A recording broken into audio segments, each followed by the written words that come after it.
me tell you something most people overlook. Somalis are the most globally successful communities in the world. After the collapse of the Somali state in the early 1990s, millions were displaced. No government, no safety net, just survival. But instead of disappearing into poverty or silence, Somalis built everywhere.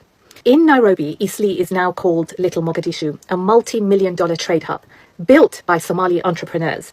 In London, Somali-owned logistics and retail businesses dominate parts of the city. In Toronto, Barkhad Abdi, a refugee, went on to become an Oscar-nominated actor.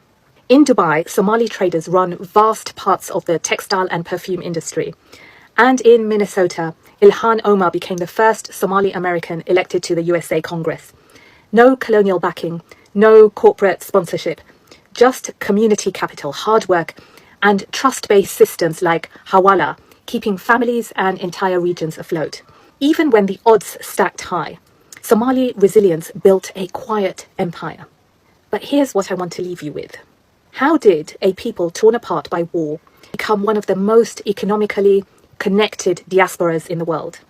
That story of Somali brilliance and global strength deserves to be told more often. This is the Africa you're not shown, but I'm here to show you. Why is there so many Somalis in Sweden? I know Somalia was colonized by Italy. I never really see any Somalis in Italy. Like, what's the connection between Sweden and Somalia? When I was younger, if you don't know about this, go on Omi TV and press Sweden and you're just gonna see straight Somalis and they all speak English as well. It's kind of untouched turf to everyone else, every other country. I think there's a couple Moroccans there. Other than that, it's just bare Somalis in terms of immigrants. How did you lot go so far up the globe? What Abti landed in Sweden? I actually heard you guys pull up to Otana, the big O. And you pulled up when I was not there? Yo, so B1ack shit, boy. You gonna get popped next time I see your ass. Bring the whole cavalry. Yeah, boy, you guys are scared. Someone recently asked a question: why is it that most of these immigrants, survive every other place, in every other country, but in their country? Why is it that Somalis always are doing good? They are successful people, the most successful people in the world and all of that. Only in other countries, but not in their home country. That's what, someone asked me a few days ago. And I just laughed over it. And to also think about it, I read it again in the comment section of one of these videos. And it calls for reflection, right? Anyway, guys, I'm going to let the rest of the videos roll. Then I'll come back with more commentary. You guys let me know what you are thinking in the comment section. Credit belongs to original creators of these videos. Please, this is only for informational purposes only. No intended bullying or harassment.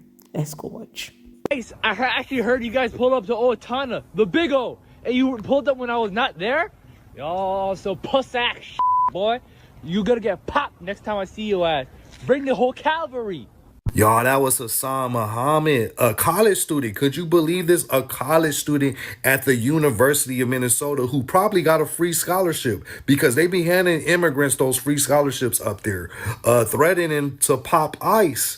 Now, after some pressure, this is his follow-up video. I made a severe and continuous lapse in my judgment. I don't expect to be forgiven. I'm just here to apologize. And then people turn around and act dumbfounded when they propose like, hey, we need 5 years of your social media history before you could enter the country. Stupid shit like that. Got a free scholarship to Minnesota University and act entitled. But yo, ICE did pull up. ICE did slide on Minnesota. Who surrounded their vehicle. No, there's no. We need to stop this drama between African Americans and Somalis in the States, because I can see both of the arguments.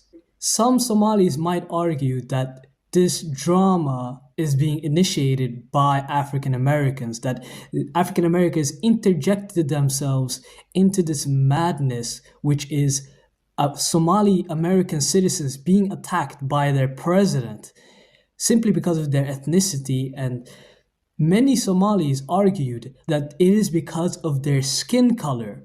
And this ticked off a lot of African Americans because they said, oh, but didn't you say that you are not black?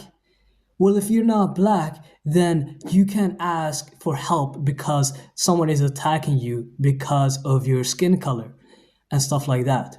But one huge difference that we need to understand is that when Somalis say they are not black, they mean culturally, ethnically, they are not black. Or in other words, they don't identify with their skin color, but the rest of the world identifies them by their skin color.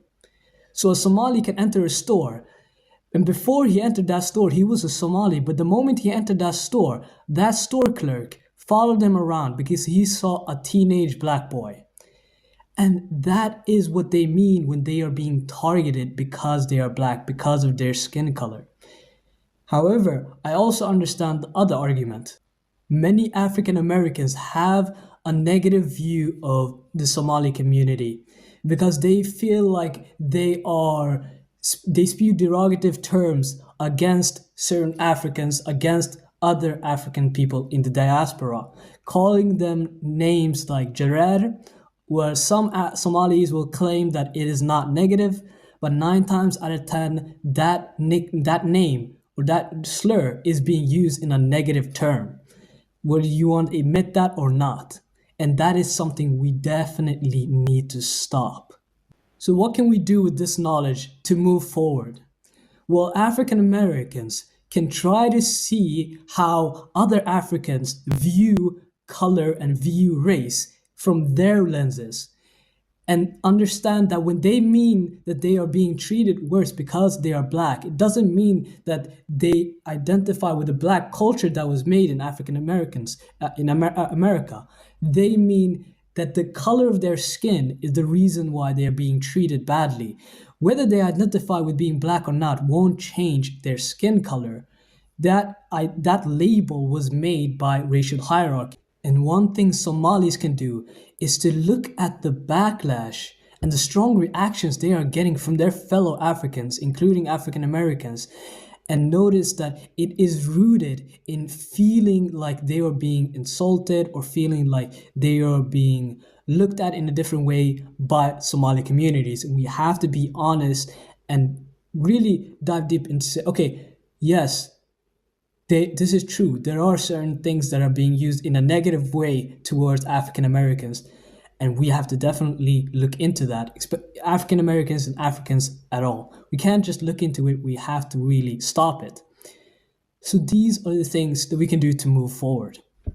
More fraud has been discovered in Minnesota, and this time it's with the SBA, Small Business Administration. So these are the PPP loans and those disaster loans that they were giving around the COVID era. So this is what the administrator said on X. Today, our agency took action to suspend 6,900 Minnesota borrowers and suspected fraudulent activity.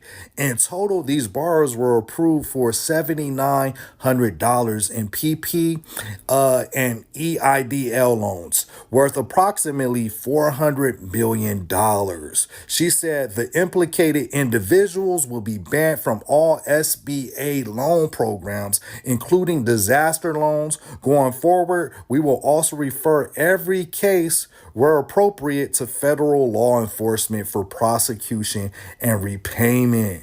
The suspension comes as the House Committee on Small Businesses started an investigation into fraud within the PPP and the EIDL, both programs that were established during the pandemic. When does this stop?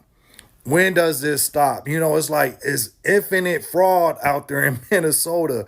But yeah, this is what they're trying to do to stop it. They suspended those individuals that was a part of this, but they made off with $400 million. That's a lot of taxpayer money. Somalis got caught bribing the jury. One of the Somali fraudsters tried to bribe a juror with $120,000. What turned out, she'd been given $200,000 to bribe the juror, and she skimmed $80,000. They skimmed the skim. They really are gangsters. But Trump's the captain now, and it's game over. Nothing surprised me about peoples or what they will do or what they won't do to get what they want. People will go to great lengths, just like they daddy the devil. Their job is to kill, steal, and destroy. And that's what they would do when they come to money. The Bible says money is the root of all evil. It ain't never lied. It's the destruction of society, even though you need it to live. Everyone knows U.S. won't stop bringing immigrants non-stop. That's why you gotta work 2 jobs just to keep a roof over your head and have your own spot. But that's not Somalian problem. Yeah, take it up with your officials. Yeah. For having me.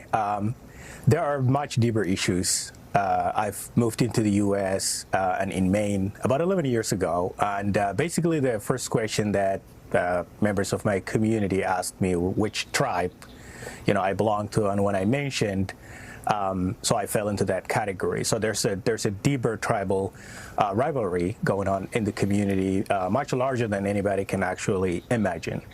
And then interestingly enough, even though I spoke very good English, one of the things that I was told to do is go find a discounted housing Section 8, which I didn't know what actually it was, and sign up for all the other community benefits within the government or the state. And my response was, I'm actually here to work and build, basic and become part of the American fabric, which is pretty much what I've been working on for a while. I'm incredibly fascinated by what you're having to say, so much so that I'm sorry to interrupt, but I just want to clarify.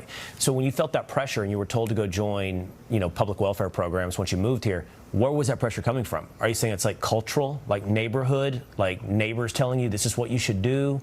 How were you pushed in that direction? Well, it was coming from the community that actually thought that was just a way of life, right? I instead of being asked about what kind of school I want to go to, what subjects I would love to study, and those interesting conversations weren't there at all.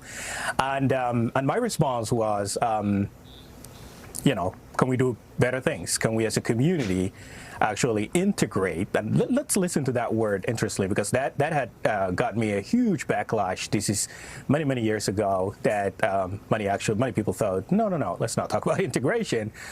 And I wasn't ready for that. I wasn't ready for a pushback against this idea of sort of melting into America, becoming part of America. And right. Let's just be very clear that I haven't arrived here as a young man. I mean, I came here at age 29, so I was well informed about my culture and my community growing up in the civil war in Somalia. Incredibly, you're telling me you not only were discouraged from integrating into America, but you were also encouraged to stick to your tribal allegiances from back in Somalia, and those tribal allegiances and divisions remain here in America. That stat I showed, I'm curious, Abdi, about the percentage of the Somali population on some form of welfare, 80%, and stays that way over a 10-year period. Does that surprise you?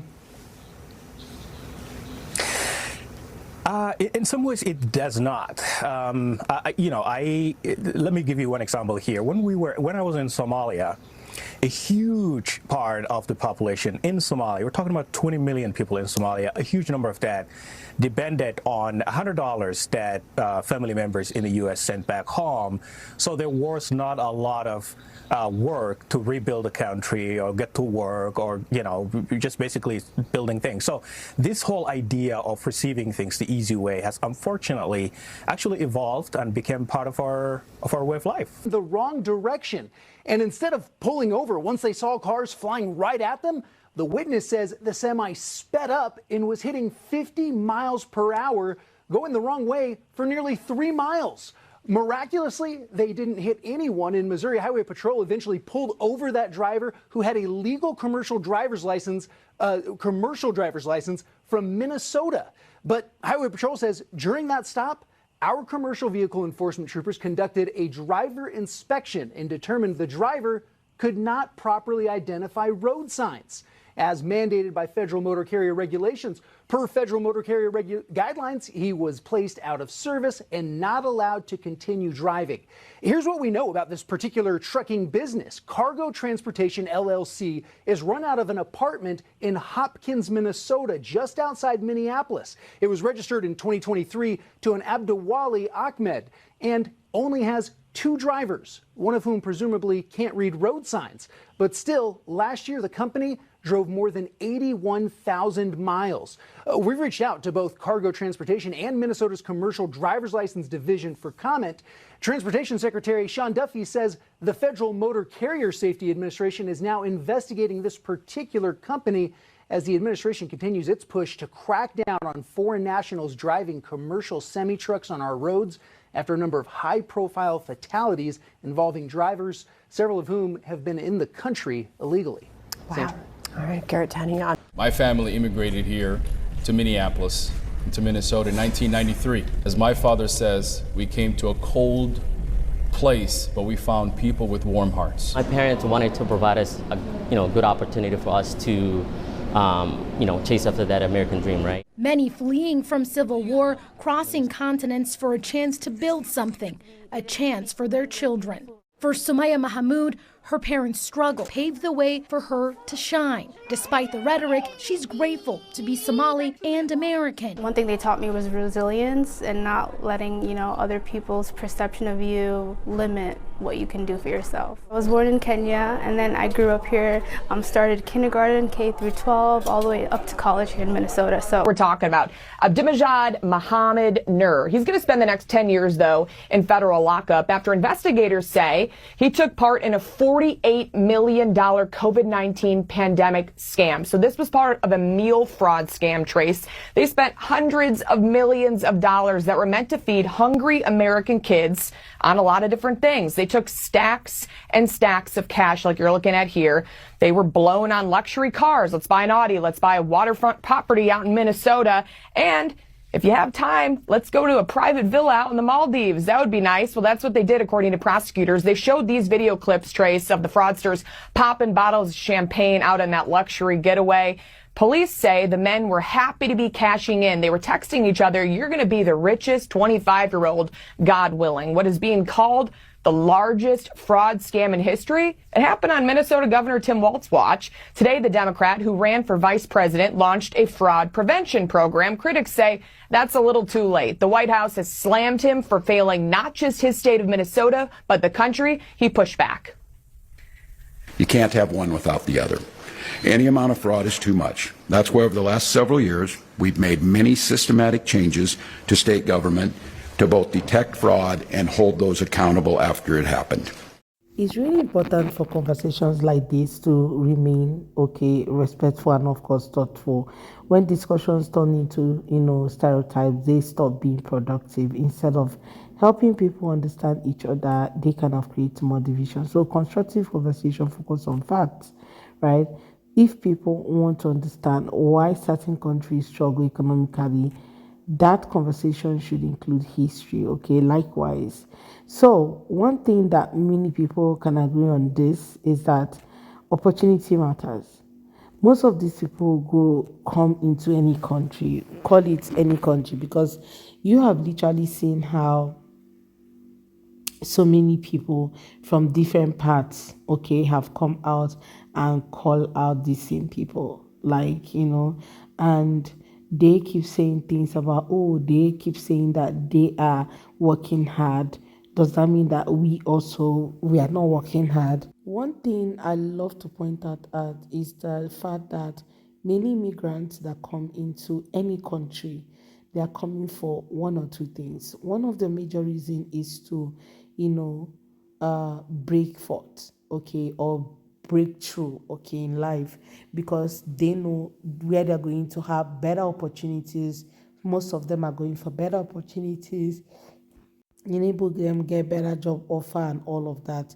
That's what a lot of them actually go there for. Most of them go, just to have access to basic amenities and all that. maybe they are well to do back home, their family might be well to do back home, but they just need to have that Western life, there's just so many reasons why people actually leave their home country to travel. But for most of these Somalis, most of them are, refugees who left or flee their country for refuge in another country, right? And when they get there, they cannot tell me that, oh, we only came in with $5 and all of a sudden we became very wealthy. And all this is through hard work. Spare me that thing. Okay, this has been something that the rich will keep telling us. Oh, the reason why we're rich is because of hard work and determination. As if the rest of the world, the rest of us, we are not determined and working hard. As if we're not even ready to push. We're not doing anything to be better. That's even the funniest part of it, right? But most of us have worked so hard that we still don't get to exactly, that level, okay? People have refused to share their successes. Even when you read most books, okay, that is intended to teach you these things, they don't even end up teaching you. Now, that apart, what I'm trying to say is that most of these people have, come into this country because of what they are going through. But it's also very important for you to come into that country and respect people, respect the laws of the country, respect the people who are in that country, and try as much as possible to, assimilate with other people, which is one of the major things that people have called them out for.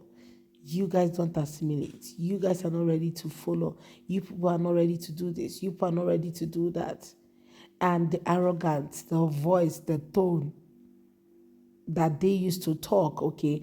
And most immigrants are actually very much, part of this whole thing. Some of them, come into a country and try to, make it look like they are better off than the people that they met there. That's not what it is. They are not better off than the people that they met there. Those people have been working and have fought for you and have stood for you. And that's why most of these immigration laws are being passed, because they stood on the ground for other people to come. And now when these people come, the next thing they start doing is to start acting as if they are better off, where they are coming from is better. If your home is better, I doubt if you will be in another man's country. I doubt if you want to do that. If it was better economically and otherwise, I doubt if you're going to actually pack your bags and go to another man's country, or in the name of, finding refuge and solace. But anyway, guys, let me just wrap it up here.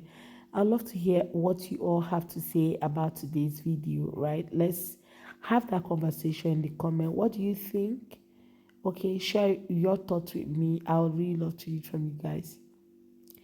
Credit belongs to original creators of these videos. And do not forget, this is for only informational purposes, and there's no intended bullying or harassment, okay? This is just for us to share and rub minds together. So drop your own take in the comment. I respect everyone's comment as well. I look forward to seeing you all on my desk. Credit to all creators on this video. See you all next time. Bye, guys.